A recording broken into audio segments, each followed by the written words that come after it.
Here's a piece of paper with my logos printed on it. Now what if I told you could turn these into stickers with just some packing tape? Well, I don't have to tell you. I'm going to show you. I'll start by cutting them out.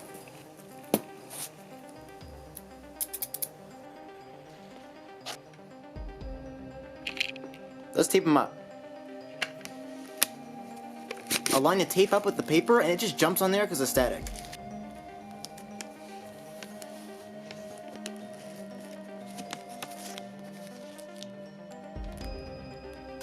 You can see it has a nice little gloss here, and now we're just going to put them in water.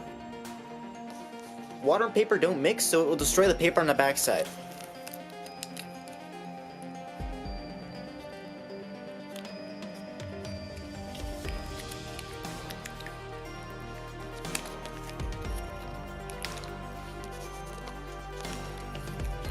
After I take them out of the water, I'm going to start carefully rubbing off the paper. You'll notice that the ink actually stays on the tape. I'm running low on money, so these are going to be for sale on my eBay page for 25 cents a piece.